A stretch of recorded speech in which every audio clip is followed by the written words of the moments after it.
Hello, I'm Jonathan Sullivan, and welcome back to Greysteel. It's been a while. It's been about a month since we posted our last video of the phenomenal performance by Carson Laufer and Ann Bouzzard at the U.S. Strength Lifting Federation meet in Evanston, Illinois. Since that time, we've been busy. We haven't been just sitting around not making videos. We got a lot of stuff going on. I'll talk about some of it later, but one of the big things that's been going on is the move to our new facility, our new gym. Which will also be our new video production facility. Our old building served us well. It allowed us to get our start. The rents were incredibly cheap, but the building was old. It was starting to fall apart. It leaked. And Greysteel's been pretty successful over the last few years, and we felt it was time to give our clients a nicer space. And so we moved the gym since the last time we spoke. Let me tell you something. Moving a gym is no small proposition.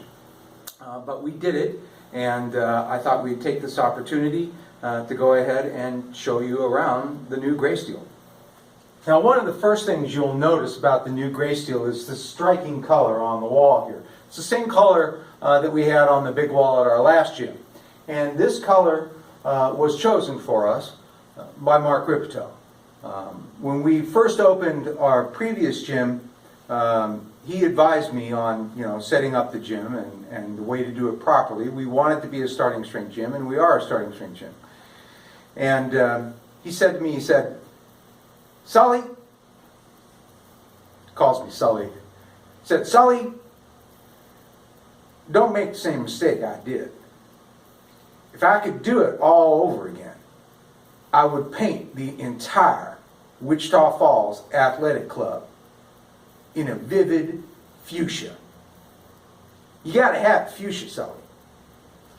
See, the fuchsia creates that life energy flow and feng shui that is so critical for optimum strength training performance. So there you go. Because when I think life energy flow and feng shui, I think Rippetoe. He's my go-to guy for all that kind of stuff.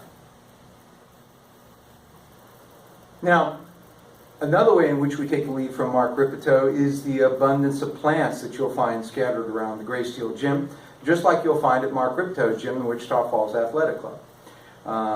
Our clients, Chris and Carson Laufer, do an amazing job with these plants. They select them, they place them, and they care for them. And the primary purpose of this is not to beautify the gym, although it certainly does that. Just as at Mark Rippetoe's gym, the primary purpose of the plants here at Greysteel is to combat global warming. As you are aware, when we exercise, we breathe in oxygen and we breathe out carbon dioxide, which is a known greenhouse gas. Those of you who know me well know that I'm kind of a greenie. I'm very environmentally concerned. But as concerned as I am about environmental issues, Rippetoe is absolutely frantic. The guy is always looking for ways to reduce his carbon footprint. He is nothing if not a friend of Gaia. And hence the plants. He has plants scattered all around his gym. We have plants scattered all around our gym. And you should have plants at your gym too. We're asking you, we're imploring you, we're begging you, please help me and Mark Rippetoe save the planet. Greysteel is a semi-private training facility. We train 3 people at a time, and we are set up with 3 stations with these wonderful Rogue Monster Light power racks, which served us very well at the old facility, and they're serving just as well here. We're fully equipped with bars and plates and benches and all the usual accoutrements that you'll find in a gym, including a complete set of bumper plates. We have a wonderful new Olympic platform that we built on site here. Actually, we didn't build it on site. It was built by Josh Collins, the husband of my wonderful client Jamie Collins. Did a really wonderful job with it, as you can see.